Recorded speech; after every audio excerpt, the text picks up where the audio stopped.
Hey guys, what is going on? My name is Zach, and today I'm going to be showing you guys a Modern Warfare Master gameplay that I got on the map Bog. I used the M4 sniper rifle for most of it. I think actually all of it. I switched to the ACOG a little bit later just because I'm trying to go for those camos. But I did a pretty good job on this game. I went 52 and 13, which I'm pretty proud of. So that's not the purpose of this video. The purpose of this video is to share my opinion on how the game is, like how I personally think the game is, and what could be the future of Call of Duty. Now, I like the game. It's amazing. Like, it is the first Call of Duty in a while that I've actually been able to stick with and actually play for long hours, like binge play, without getting bored of the game. And that is actually pretty new for recent Call of Duty. Is like, I can't do that. Now, granted, it is a remastered game, so it's not like really a new Call of Duty. It's an old Call of Duty with just new graphics, but still, it is fun. Like, after having all those like exo jumps and jumping around, it's nice to have like this boots on the ground kind of game. It's a little different than what they had, like what Modern Warfare was. Like, the spawn system has changed and a lot else has changed. But I mean, other than that, it's pretty much the same game, which I really enjoy, which I think Call of Duty really needed. Is an old game that has been remastered because they were losing a lot of their fan base, and I think they've actually brought quite a bit back with this game. Now, to be honest, they still have lost a lot of people because of Black Ops 3 and because of Infinite Warfare all being futuristic, because a lot of fans wanted like past games. I kind of see where the fans are, but also at the same time, you gotta think, guys, Infinity Ward, and I'm defending Infinity Ward, I'll be 100% honest, I am defending them because they are my favorite studio out of all three. They've made Call of Duty Modern Warfare, probably one of my favorite games, Modern Warfare 2, which is my favorite game of all time, and they also made the first Call of Duty game, so you kind of have to give them some slack. But they had a 3-year life cycle to make this game, right? And they started during what? It was Advanced Warfare. Advanced Warfare initially got a lot of good like reviews because people actually liked Advanced Warfare at the beginning of the cycle. So Infinity Ward and Treyarch started making a game based off like exosuit stuff and everything. Well, what ended up happening is at the end of Advanced Warfare's life cycle, people started wanting like back to boots on the ground kind of games.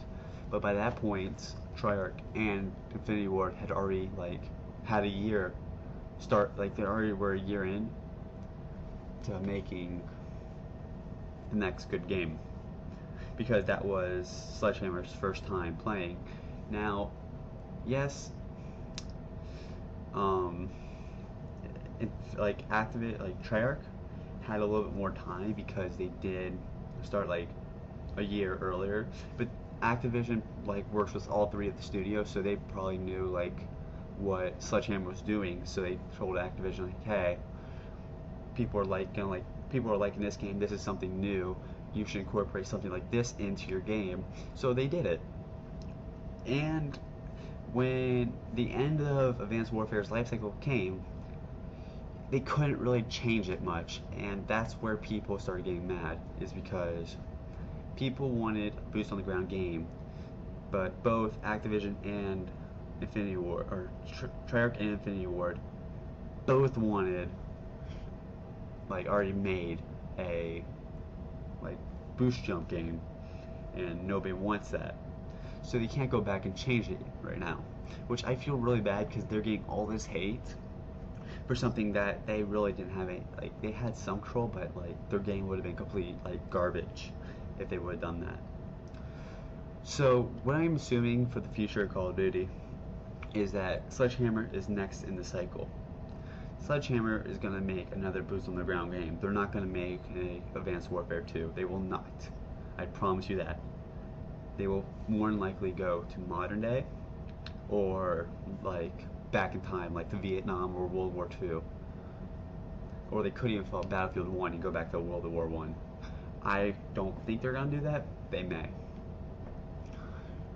So, with that said, I think that Call of Duty will go back to Boots on the Ground. Is it going to be like the old games? Probably not, because they made these games now so like new, like so easy to pick up with all like the spawns and the perks that they have and everything, that it really doesn't take much skill anymore to play the game. Like, I can honestly probably play like extreme, like normally when I play games I am very like into it, like as you tell with this game, like Modern Warfare Mastered, I am like leaning in my chair trying to play the game because it just, I put a little bit more like effort into the game than a lot of people. That's just me, I'm more competitive. But the new games, the new Call of Duty games have been more like relaxed. Like you can just like lay back and relax, and you can do good with like all the kill streaks and all the perks. Like you don't need anything anymore. And now all the boost jumps and the spawns, like it's not a big problem. Like back in Modern Warfare 2, which was actually my first Call of Duty game, but I did get my first Call of Duty game I ever played was Modern Warfare 2. But before I could get Modern Warfare 2, I got Modern Warfare, which I love a lot. Now, back in those days, there was a thing called spawn trapping, which probably a lot of new people think about, they think is in the game, but not to the extent it was back in Modern Warfare 2 and those games. Like literally, back in those games, you can watch people spawn. Like, imagine playing on Shipment, like Modern Warfare Remastered, playing on Shipment all the time, like with those spawns. You can literally like sit on their side of the map and just sit there and watch people spawn in and kill them. It's the easiest way to get like a spawn trap going. And that's the kind of thing I think they need to bring back to the Call of Duty franchise, is those little stupid things like spawn trapping. It's because it makes the game more enjoyable, and if it actually puts like a little bit of skill in the game, because if you can get people into that spawn trap, that means you're a good player. And if you get stuck in that spawn trap, you're just bad. Like you deserve at that point if you get stuck in a spawn trap. What I think they're gonna do for Call of Duty Modern Warfare Remastered? Will they update it? I think eventually it's hard to say. There's some things that should be updated, like I don't want to say snipers need updated, but people are still saying that snipers are overpowered and everything. I don't know how you can upgrade I don't know how you can nerf the snipers without making them like unusable, because snipers are meant to get like one-shot kills. Like that's what snipers are. They are powerful guns that are meant to get one-shot kills. And if they aren't getting one-shot kills, why use them? So basically, a lot of people just want snipers eliminated from the equation in general. Juggernog. If you are a sniper, which I kind of like sniping a lot, Juggernog is your worst nightmare. People run around Juggernog all the time. It is so annoying. So there are a few things like grenades in this game which you could throw all halfway across the map and get a kill, because like it's like a mini nuke. You have like frag times 3, which is pretty much 3 mini nukes on the map. There are some things they need to nerf, and I do believe they won't nerf them, but should they? Possibly. They should go and nerf them, even though half the community says no. It may make the game a little bit better. Well, that wraps up the gameplay. I hope you guys enjoyed. Thank you guys all for watching, and peace out. Later.